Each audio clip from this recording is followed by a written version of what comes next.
it feels like the weight of the world's on my shoulders. I had to tell what had come to me. It didn't come to me till I'm laying over there. You're saying that something happened to you when you were in the hospital that you didn't remember until you got home. Until I got home. And then it came to me. The thing I remembered is being in hell.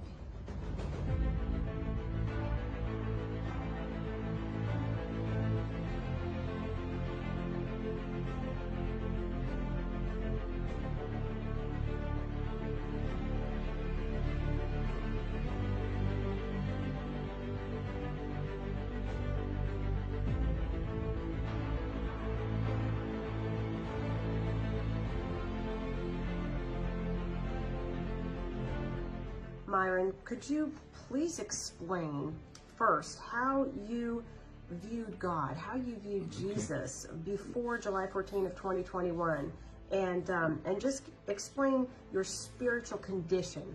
Okay. When I was a young guy, my older brother got saved and was baptized, and he used to take me and my sister to church and Sunday school. Well, my mom only seen her walk 2 times.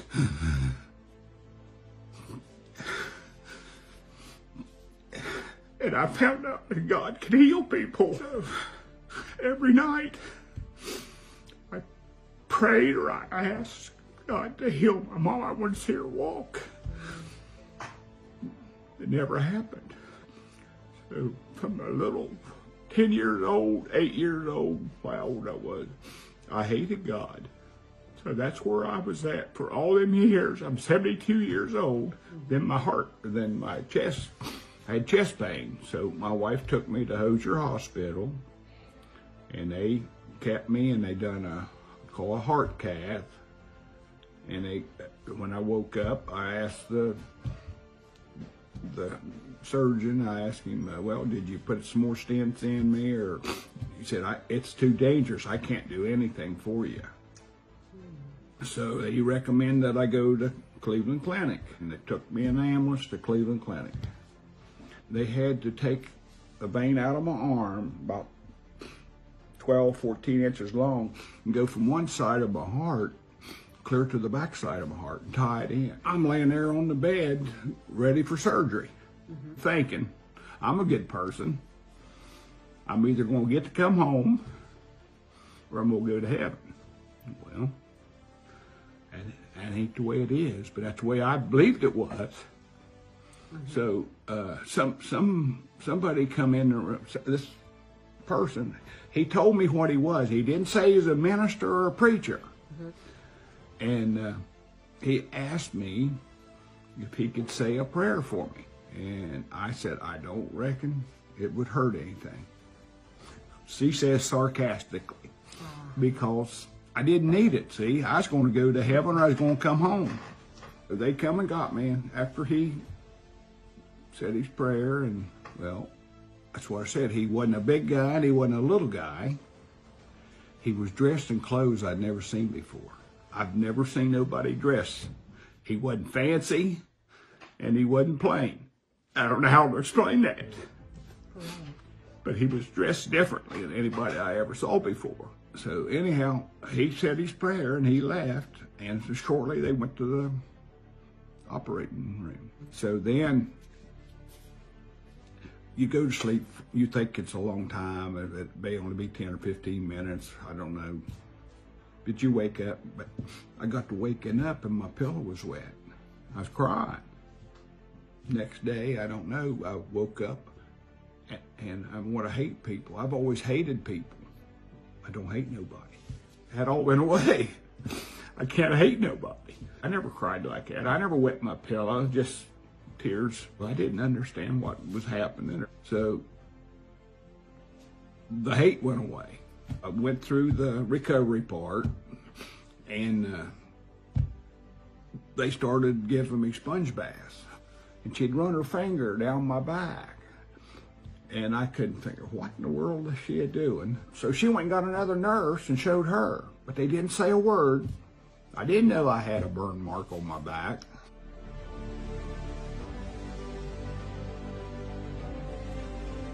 I was going to have to go walk, and she was there helping me, and you had them gowns on, and I didn't want everybody to see my rear end while I was walking. So she's tying the gown up for me, and she's seen that mark on my back.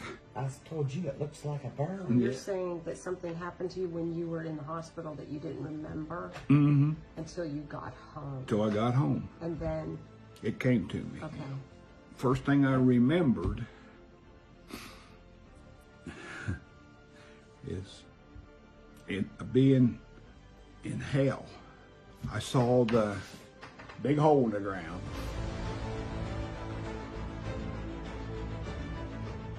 He lets loose of me. And the first thing I remember was wrestling with him, trying to get loose from him, the devil. I was wrestling with the devil. I saw a steel cage behind me with the door open.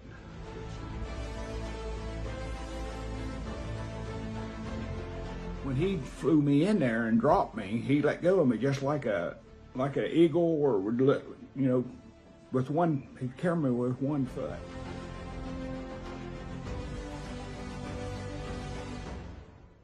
And he drops me, and it's solid rocks. When he let go of me, it's like you step out of a moving vehicle or off an old tractor. I had to take 2 or 3 steps, and he takes 2 or 3 steps. And then he gets a hold of me, and he's got me.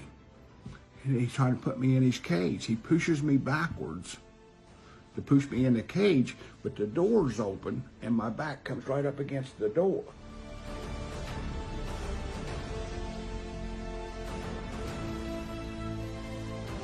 I'm pinned there. I can't get loose. But the next thing I know, I look down and I'm on fire. I'm burning up. I saw my flesh dripping on that solid rock. The only thing I could do, or know to do, was scream for help. What else would anybody do? And in an instant, someone, that angel that came to see me in the hospitals, who I think it was, that's what I told my wife, it was the same person that came in that room, jerked me away from that, and took me back and put me in that operating room.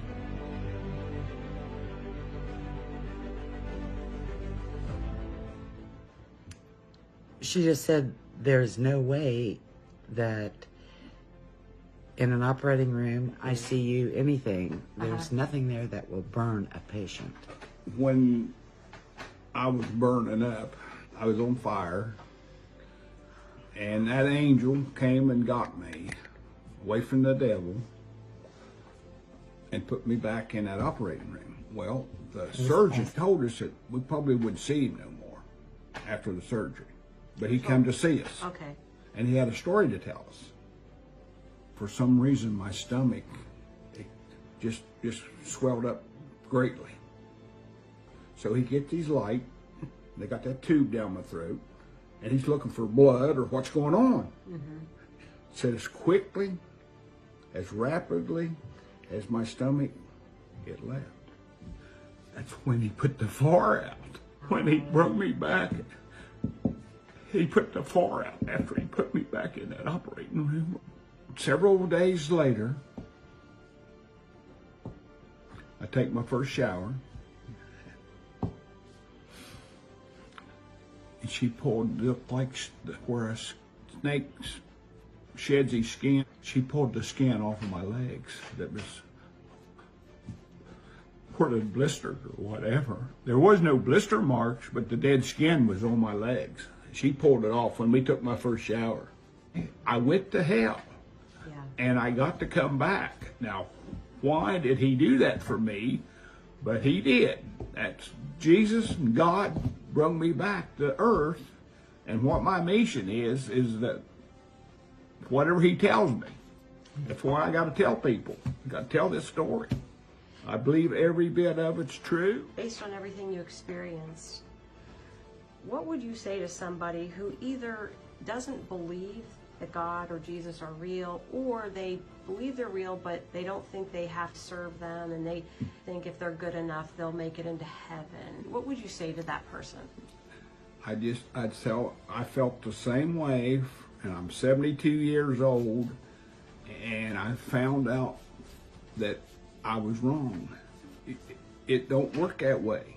If you're not in the good graces of God, you're not going to go to heaven. I know I'm going to heaven now. Now all I did was say, help me. I need help. I screamed for help. I asked for help, and I really needed it. He saved my soul, is what he done. It's what he did for me. And he'll do the same thing for anybody that asks him anyway. If you ask him, he'll save your soul. But you've got to ask him. If he'd take me out of that place, it'd be easy for anybody to get saved. You don't have to go through what I went through. But he gave me the greatest gifts that anyone can give you. He took that hate out of my heart. That was the first.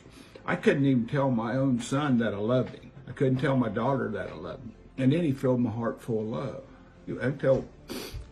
I don't have to know someone to tell them that I love you. It's completely different than when I went to Cleveland. When I came back, I was a different person. The greatest gift that he gave me is I'm not in hell. I got to come back home and be on this earth. Now, how long if it's one day or one more hour, I don't care. But I got to come back. That's the main thing. I got another chance. I got a new life, got a brand new beginning. So now I might mess it up, but I'm going to try not to.